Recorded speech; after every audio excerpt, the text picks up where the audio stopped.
Hi, everyone. It is Friday, and this is the Parent Exchange here at Parent Support for Online Learning. And my name is Tilly Elvrum. I'm one of the admins here, and happy to have you join us. We've had a little bit of a technical issue connecting Zoom to Facebook, but hopefully we will be able to get this live at some point while I'm talking with my guest here today. And our guest is Jeff Rice. He is the founder and director of APLUS, which is the Association of Personalized Learning Schools and Services in California. And the reason I really wanted to talk to Jeff was, one, he is really passionate about a subject that I'm passionate about, and that's personalized learning and school choice, and giving families options and getting their kids the education that they need. And he's also very well versed on education policy in California. And over the last couple of years, schools in California, school choice has really been under attack, and they've seen some really bad policy promoted and put forth. And now during COVID, we are seeing kind of the ramifications from this bad policy. So I really wanted to have a conversation with him in hopes that it will inform not just California parents, but parents all across the country here in the group to be vigilant and to think about, what's going on with school choice in their state, and maybe some of the funding and policy issues that might be preventing your kids from getting everything that they need in their schools of choice. So Jeff, welcome. We're glad you're here.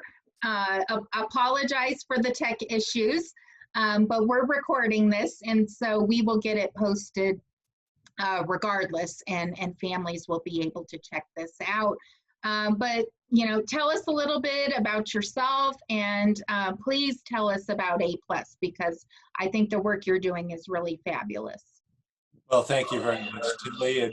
It really is a pleasure and a joy to be here. Thank you for the invitation to join your program. It really is an honor to come on board here and share with your audience what we're all about and what we're experiencing here in California, and perhaps provide some information that parents can use to influence, if they're not in California, influence the policymakers in the states in which they live.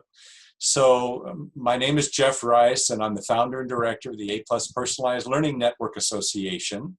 We are a very unique movement and association on the public education landscape. In fact, we're the only association of its kind in the entire country. I founded this association back in 2002. We're in our 19th year, because I recognized that the largely one-size-fits-all, very rigid, system-centric public education system was not meeting the needs of hundreds and hundreds of thousands of students, for whom flexibility and adaptability and more one-on-one attention and a more tailored learning program was really necessary in order to help support them to succeed in education. So we founded APLUS for two purposes. Number one, to advocate for the personalized learning model and to advance it and to raise awareness and educate people of the importance of having a more personalized education for so many students for whom a classroom-only model is not a good match for success. And so what is personalized learning? Because there are a lot of people that have different ideas of what personalized learning is.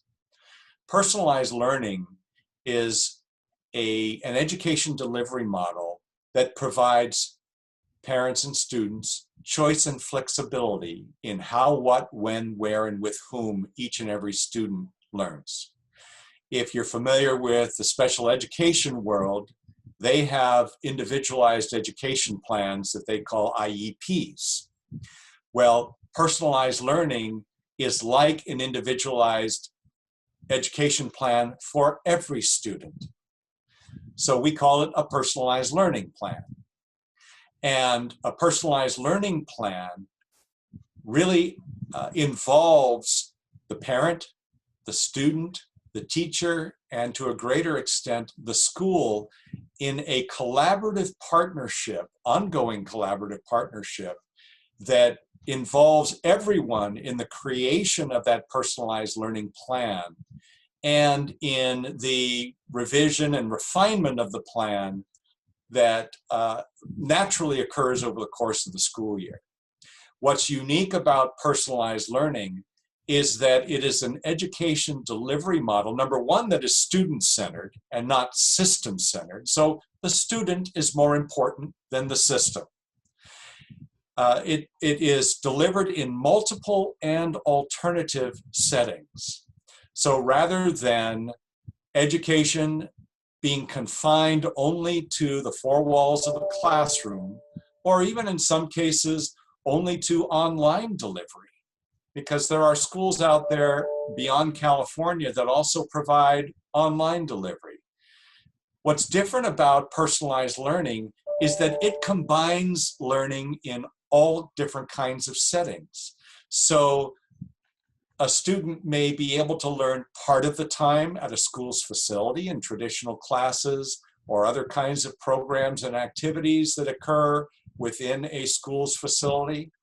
May also be able to take a class or two online, can be supported for home-based learning activities, community-based activities, project-based activities, activities that involve community partnerships with expertise to support and enhance the learning program, still with the teacher, the credentialed teacher's oversight who works for the personalized learning school, but partnering with community organizations that can help support and enhance that learning for each child, and actually provide additional opportunities and choices that the school can't possibly host and afford themselves. So it's part of the ability of each personalized learning school to provide a menu of different choices and options and opportunities that can be matched to the needs of each and every student. And as we know, every student is different. Every student learns differently. Every student has their own interests, their own aspirations, their own goals, their own hobbies, and all of that can be integrated into each child's personalized learning plan so they can actually do the things that they love, but still learn what they're supposed to learn to meet the state standards. And so in addition to providing learning in multiple settings and in alternative settings, there are choices in curriculum, as long as their standards aligned, and the school is responsible for ensuring that all of the curriculum choices, all of the resources that they have available are standards aligned. But working with the teacher, the parent, and the student can decide which of those resources on a per subject basis is the best match for each and every student. So it's not limited to a single state-adopted curriculum textbook that every student has to learn from in the classroom at the same pace, in front of the same teacher, in the same environment. We are varying all of those learning variables to be matched to the needs of each and every student. So the foundation of personalized learning is flexibility and adaptability, being student-centered in multiple settings with choices and opportunities in how, what, when, where, and with whom every student learns. Why is that important? Because especially in the 21st century, and we've seen the consequences of what happens when schools are too rigid and limited to be able to adapt to external circumstances in the COVID crisis. So when the COVID crisis hits, and I'm sure the consequences are very similar across the state, Schools that only rely on a single education delivery system within the confines of the classroom were completely caught off guard. And given the restrictions of stay-at-home orders and so forth, those schools had no other choice but to shut down. Unfortunately, at the same time, they were unprepared to provide learning in multiple and alternative settings. A majority of kids across the country, therefore, were left with no learning opportunities at all for the remainder of the 1920 school year. Personalized learning public charter schools here in California, on the other hand, were able to respond immediately, adapt to that unpredictable circumstance of the COVID closure, and almost overnight shift their on-site learning programs and options and activities over to alternative settings. So our schools, by having that flexibility and adaptability, education delivery in multiple settings, the use of alternative settings that went beyond simply the confines of a classroom, being able to integrate and incorporate additional choices, not only additional choices in home-based learning and community-based learning, but add more choices for online learning, for distance learning opportunities almost overnight. Our schools were among the few public schools in California who were able to continue providing education delivery throughout the 1920 school year and still be able to do so. So what is the policy key to personalized learning? Attendance has to be taken in a way other than being seated in a classroom. And very, very few states across the nation have adopted a policy that allows for outcome-based attendance, as we call it here in California. Attendance taken by a student's workload and production on every school attendance day, regular school calendar day. So as long as a student is engaged in some form of learning that has been assigned by that student's credentialed teacher, that school can take attendance for that student.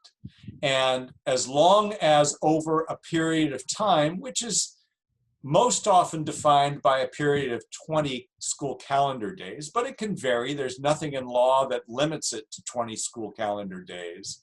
As long as that student over the course of that 20 days meets all of the teacher's required assignments in all subject areas during that, what we call a learning period, during that learning period, then that is the second test factor that allows the school to take full attendance for that student during that period. So the combination of being engaged in learning, assigned learning, teacher-assigned learning on every school calendar day, meeting the school's requirements, and sometimes it's not 100%, it could be 80% of what the teacher assigned over the course of the learning period, then that school can take full attendance accounting for that particular student in the same way that a classroom-based traditional public school can take when that school takes attendance first thing in the morning to make sure that that student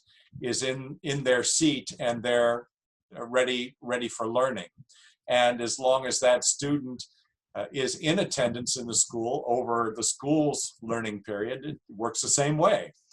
But what is advantageous in taking attendance accounting by work output is then you know the student's learning.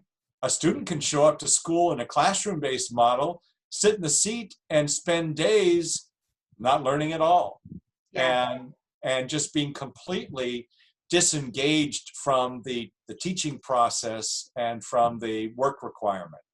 Yeah, let me just unpack that a little bit. So I get this question asked all the time, and it came up a lot during the initial COVID school closures.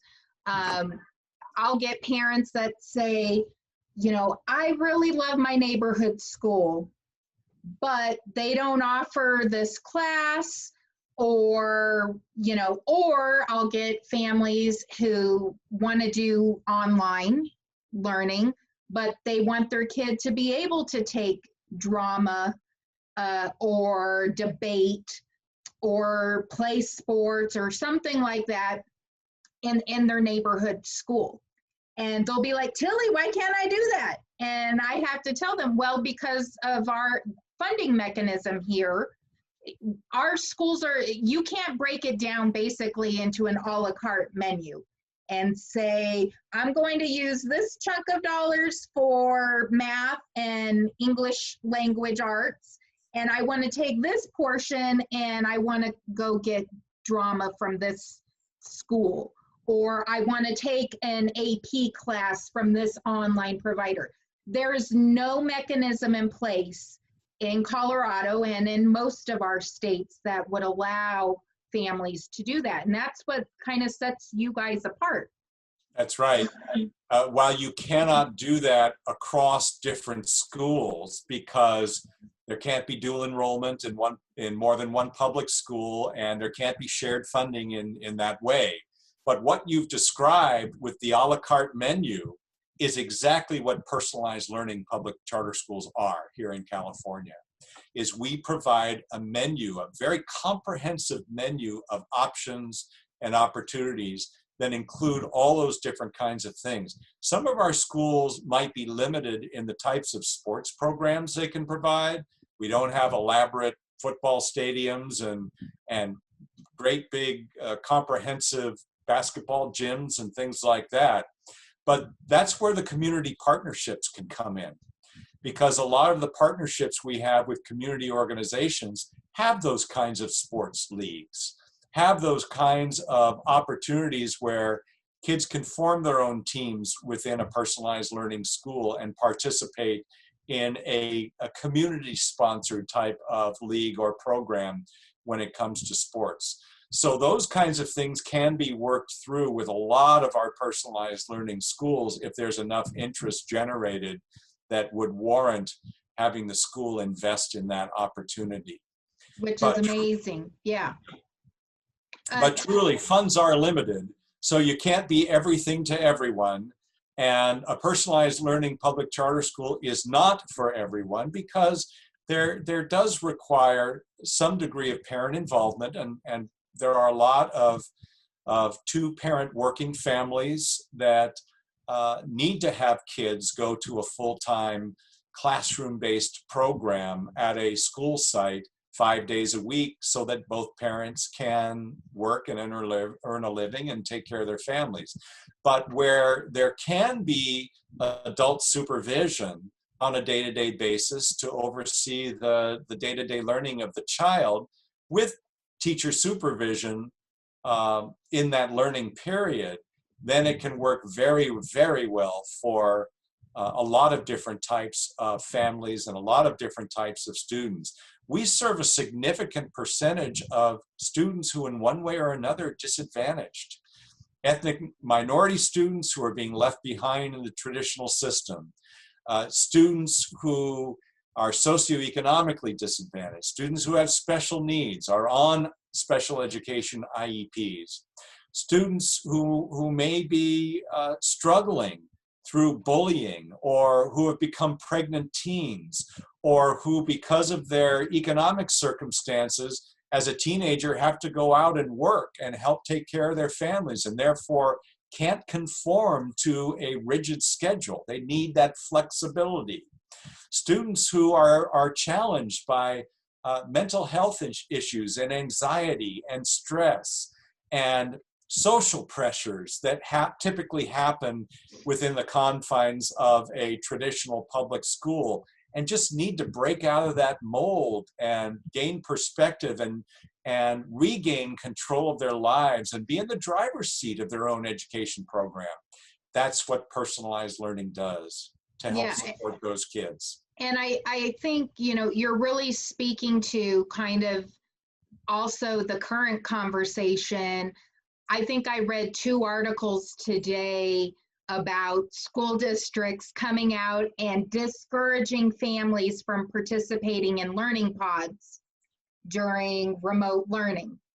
And their logic was, well, it's going to exacerbate segregation and inequities, and instead of the system saying, how can we facilitate and support these families, all of the types of kids and families that you just talked about, the kids that are facing challenges in their lives, and where education, is so important. It's important for every kid, but instead of the district saying, you know what, we know that you as families are going to need support during remote learning, and so let us help you create a pod. They're just telling parents, please don't do that.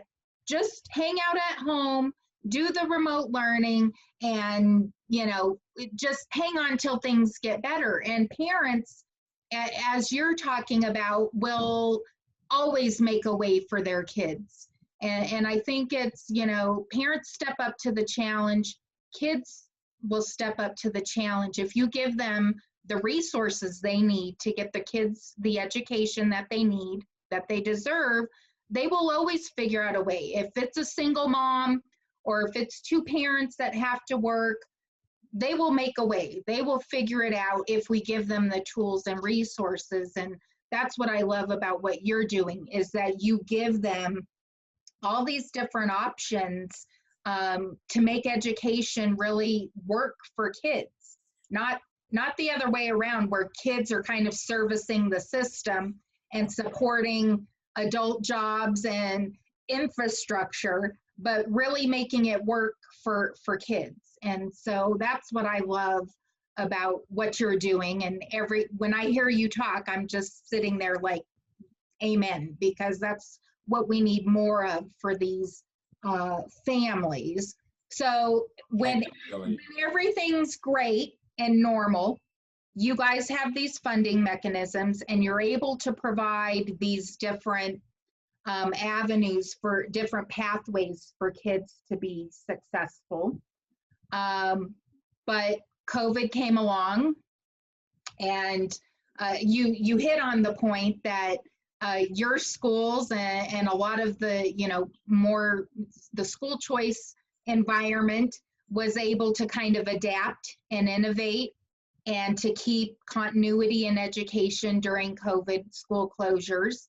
Are you seeing the traditional system prepared for another season of distance learning coming into the fall? Well, let me back up and just respond to something you said earlier with regard to the district response. The tragedy of the status quo public education system is that they are deathly afraid to admit that there are already disparities and inequities in the existing system, because the system is built on being system-centric and rigid and limited, and is designed to force students to have to conform to it in order to succeed. We're taking the exact opposite approach. Students are the ultimate beneficiaries of the public education system. They are the reason the public education system exists, for the benefit of kids.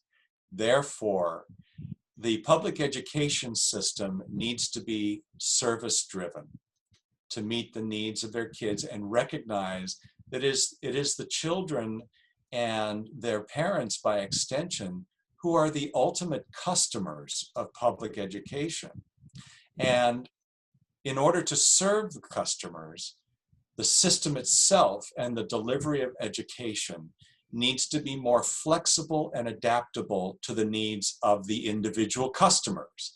We see across so many industries the personalization of their products and services. And you can probably pick any industry you want and say, oh yes, I've heard radio advertisements or seeing TV advertisements about how this company within this industry is providing a personalized service for their customers, or can take a product and personalize it. Certainly cell phones are designed to be personalized, but many, many other things are designed now to be personalized. It is a 21st century trend that companies are responding to the needs of their customers as individuals, not as large groups, not as in aggregate, but as individuals with different needs and different interests and different aspirations. The personalization of services is, I believe, what is driving our 21st century society. And of course, education is as personalized as any service can get, because every child's educational journey is unique to that child. There are no two that are alike. Absolutely. So why shouldn't public education be leading the charge for personalization? And the fact that the status quo education system refuses to acknowledge that it is the rigidity and the one-size-fits-all approach that they still hang on to that is causing, in large degree, those disparities and inequities and the unequal proficiency of learning among students, and so many students that are already disadvantaged in one way or another are the ones that get hit hard the most and the worst, and get the double whammy of disadvantage, that the system has to change and adapt to 21st century needs. And the sooner that the status quo system can wake up and realize that this one-size-fits-all conformity-based system is no longer working for a significant percentage of students, the better the public education system at large can get and improve to meet the needs of its student population. I think that choice is the foundation to a healthy, sustainable, and successful public education system.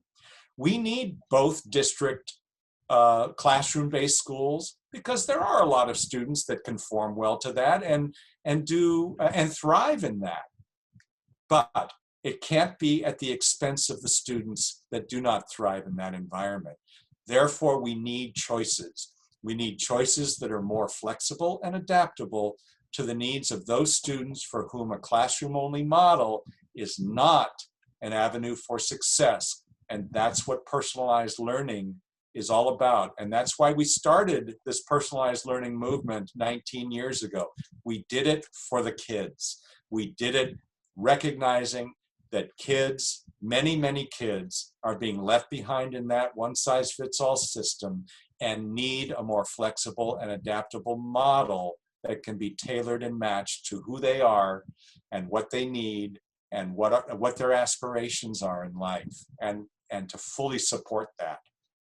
Absolutely. So I think just this crisis has really awakened parents into realizing maybe the rigidity of the system is not working out so well. And I think that's evident in the fact that you have an explosion in enrollment in some of these alternative pathways for students now that families have figured out. Remote learning was not great in the spring. And I think, as a parent, I don't fault the traditional system necessarily for not being prepared for a pandemic and having overnight everything just, shut down. But, big but we are now entering the fall, and we are still seeing school districts and teachers unions arguing about how much live instruction Yeah. students are going to receive, how much, can the lessons be recorded? All of these things that, frankly, I'm sorry,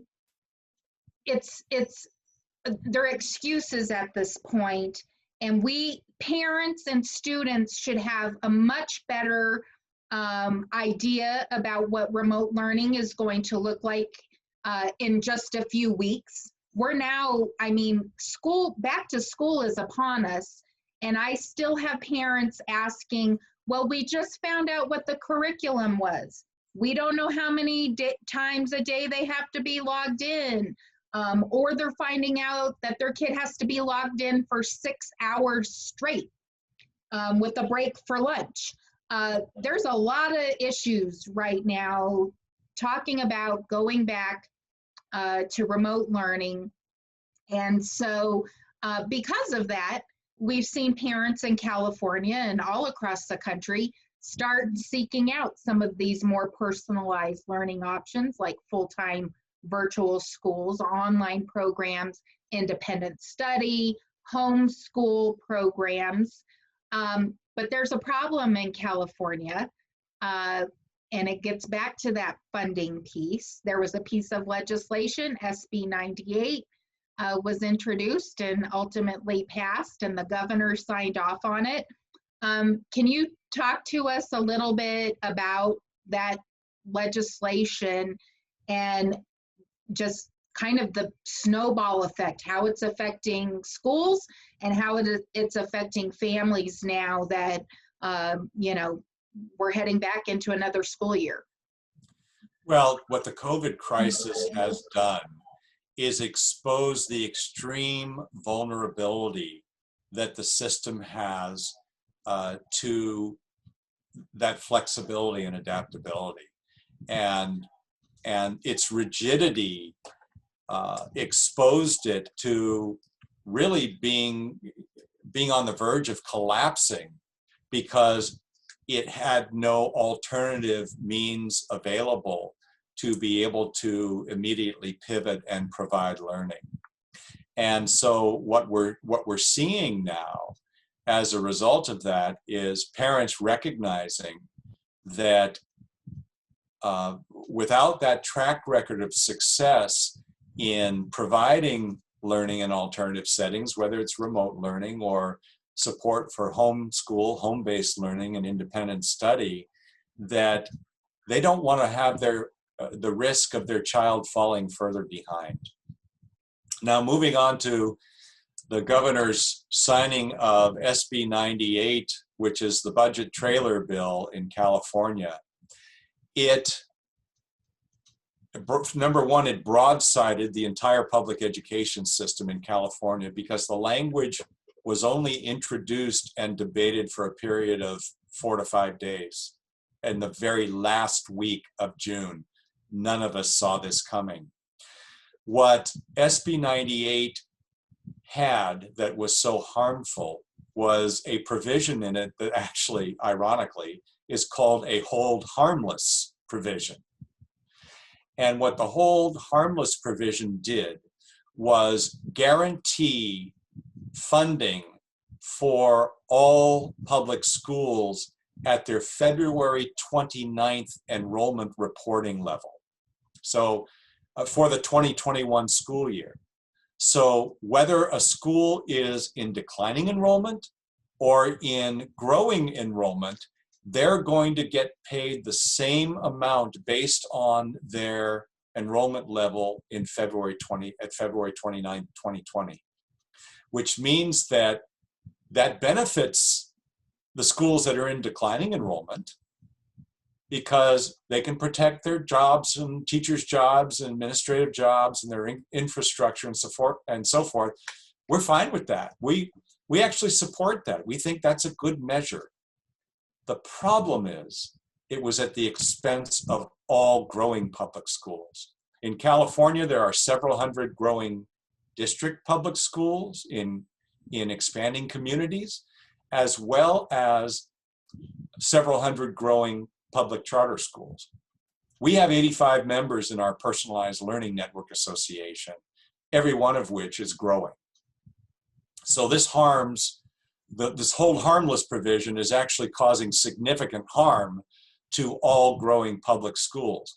It's important to recognize that California's funding mechanism for decades has been the recognition and acknowledgement that students are the ultimate beneficiaries of the public education system, as I alluded to earlier. Therefore, the per pupil allocation of funding follows each and every student. It's not the right of the school district. It doesn't belong to each individual school. It follows each and every pupil to the public school of his or her choice.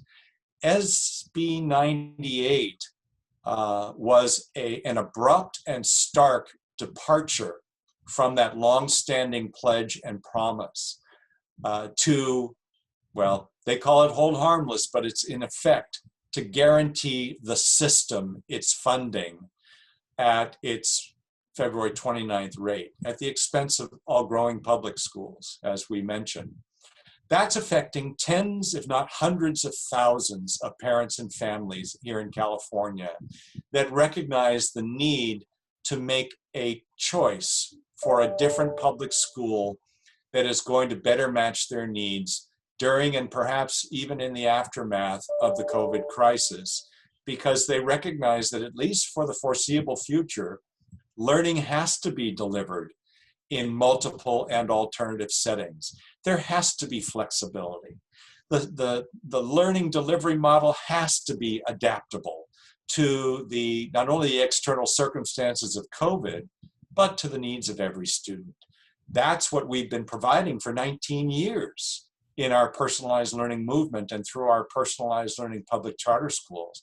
There are parents and students that are flocking to us as a result of our proven track record of grappling with a lot of those remote learning issues and challenges that you alluded to earlier that we've solved. Now, we've been happy to reach out and share our best practices and our wisdom with our traditional public education brothers and sisters, and it's been met with mixed results. There's some receptivity to learning from us. Most people shut the door in our face because they don't want to hear from charter schools. It's unfortunate because we have a lot of wisdom and experience that we can share that could help a lot of people. Many of our schools have provided through their websites and through their Facebook pages seminars and webinars for parents to train them how to teach their children at home. And not just parents that are enrolled in our schools, parents everywhere. Parents can, from other states, look up on our website the different member schools that we have, go to their websites and find out who has recorded and provided on their website parent training webinars that can assist them with their learning at home.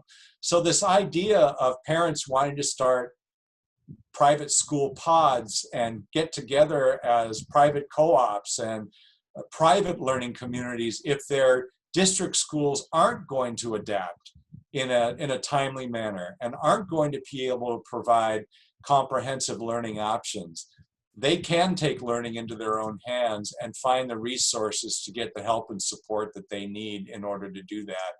My hope is that they'll remain in the public education system, but the time has come for the public education system to change, to adapt, to be flexible, to be more student-centered, to provide learning in multiple settings, in alternative settings.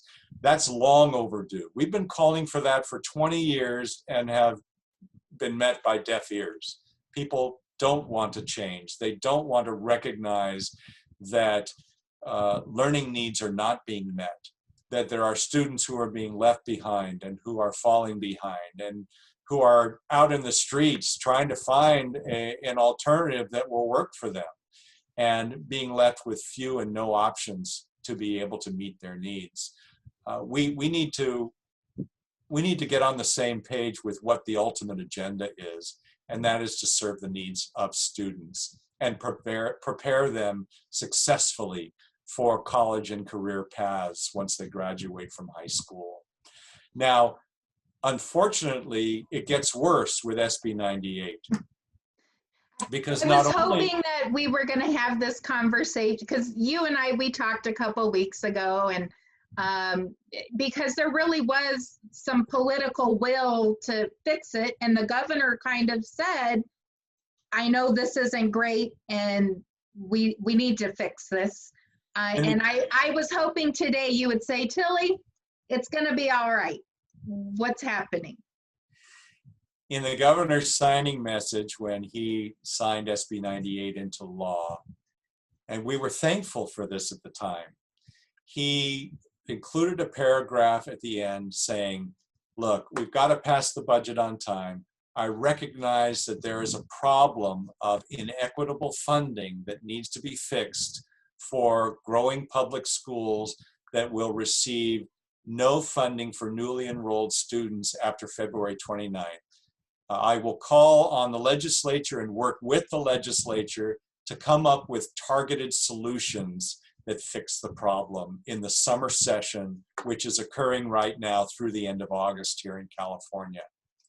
We got the very unhappy news, tragic, devastating news earlier this week that the Department of Finance, in tandem with the governor's office, introduced suggested language to fix SB 98 that provided limited funding for growing district public schools, growing classroom-based charter schools, but excluded all non-classroom-based charter schools, including all personalized learning public charter schools that are in a constant mode of growth because of the types of students we serve throughout the course of the year. So the Department of Finance has drawn the line in the sand and said, we're picking winners at the expense of losers. We're funding some at the expense of others.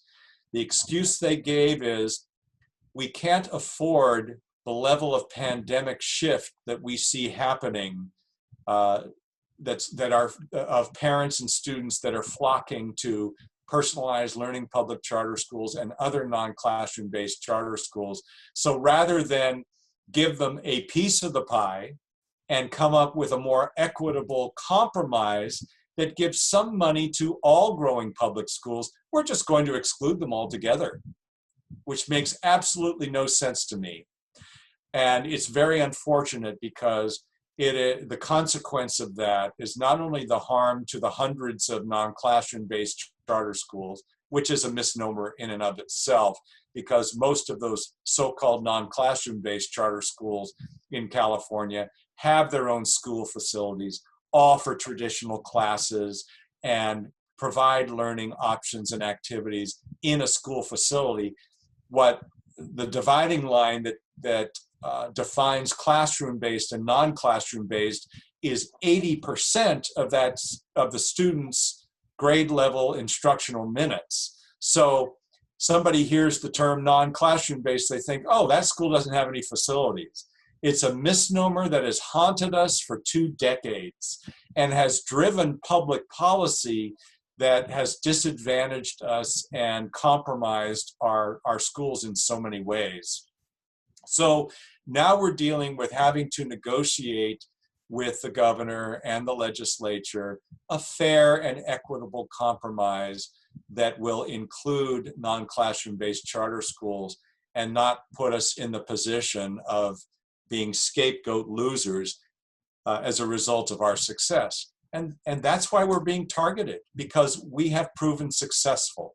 We proved successful in the COVID crisis. We proved successful prior to that in being able to serve the needs of students successfully who were disadvantaged and underserved and failed in the traditional system.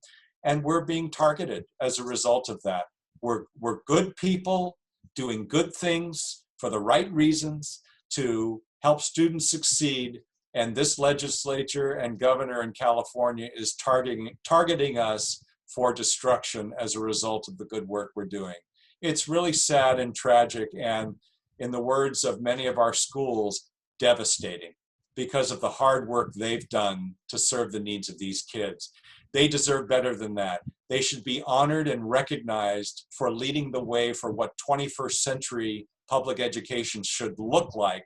And instead, they're being undermined, sabotaged, and trying to be destroyed for the good work in serving students that actually a lot of the traditional schools don't even want to serve. They refer those students to us and say, hey, we don't have a program to meet these students' needs. Can you guys take care of them? And we thankfully and gratefully and openly welcome those students into our schools, and we help turn around their education lives to be successful. That should be heralded. That should be supported. It should be acknowledged. And as a parent who has sat in budget committee hearings and testified when my kid's education was just a line item and could have just been wiped out of the budget, there's nothing more infuriating when a parent has to ask their legislature, their policymakers, why is my kid's education worth so much less than the kid that lives next door to us? Just because we do it in the delivery model is a little bit different. And you're right, and there's big impact. I mean, talk about the thousands of kids, like the waiting list for these schools right now, and parents effectively, their parental choice is being undermined. It is absolutely being undermined. We did a survey last week of our 85 member schools. In those 85 member schools, they're serving approximately more than 75,000 K-12 students, which in perspective is about 12% of the charter school student population here in California, and about 1.5% of the entire public education system.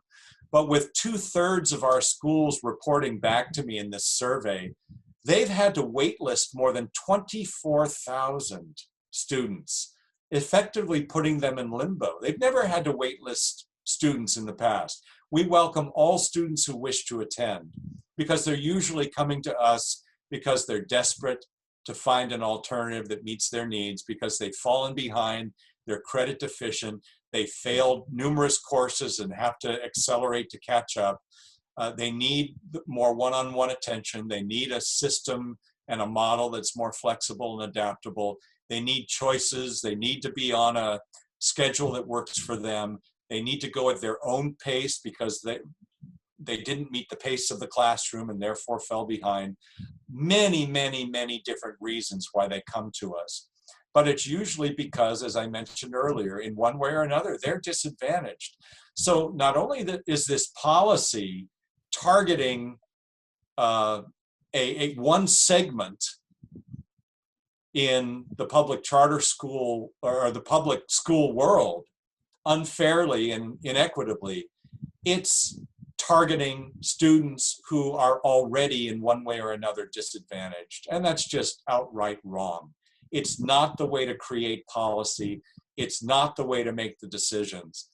What I would say to parents who are in California, who upon hearing this news are infuriated by this, get on the phone immediately and call your assembly member and your senator at the state capitol or at their district office and demand that they provide a fix that is fair and equitable, that funds all students, that doesn't create winners and losers in the public education system, and that in fact restores full per pupil funding that follows each and every student to the public school of his or her choice, so that, as Tilly alluded to, this policy does not undermine parent and student school choice, so that parents still have the right to exercise their choice, to choose a better model that meets their needs, and be able to weather and navigate this COVID crisis successfully by having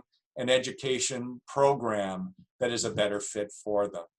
I would also suggest, because we've started a petition to hand over to the governor, demanding that full per pupil funding be restored for all pupils, that folks in California hop on the APLUS website and link to the petition. The APLUS website is www.theaplus. There it is right there.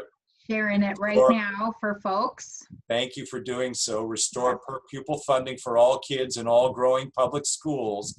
That pretty much says it in a nutshell. We currently have only 15,173 signatures. We'd like to increase that dramatically. Time is short. The legislature is going to be making a final decision on this so-called fix in the next 2 weeks. And we want people who are passionate about public school choice, who are passionate about being able to choose a school and an education model that is a better match for their student.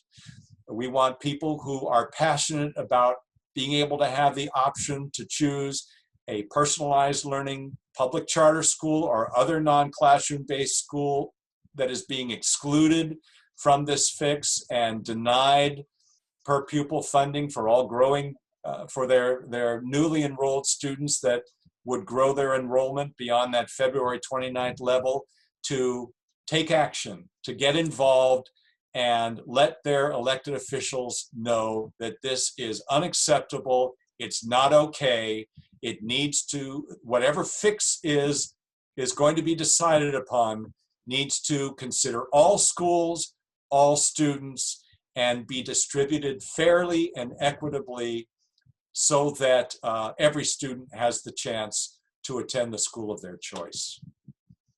Well, I want to thank you for just laying that all out so wonderfully and explaining to parents what's going on, because I think they're overwhelmed. Parents everywhere are overwhelmed right now. They're weighing a lot of decisions with a lot of limited information in a lot of places. And then you add on this funding issue, and then parents find out they're waitlisted really with, it's not even a wait list. It's just going to eliminate their ability to access anything other than their old school. And so that's really an unfortunate situation. And I will share the links for your petition in the thread when we post this, and we'll share on our social media so that California parents can take action, because if we are in a crisis, this is a crisis within a crisis, and their activism is really important right now. And so thank you for shining a light on that critical issue. Our time is about up here. I want to thank you, Jeff, for taking the time to spend talking to me and to informing our parents and giving them really good insights into what the potential of personalized learning is and how we can better serve students and get them, the education that they need that's going to set them up for success and allow them to develop their passions and all the things that we want for our kids. Thank you for all the work that you're doing with APLUS and leading the charge in some of these policy fronts and making sure that people are taking notice, because I think it's really important right now.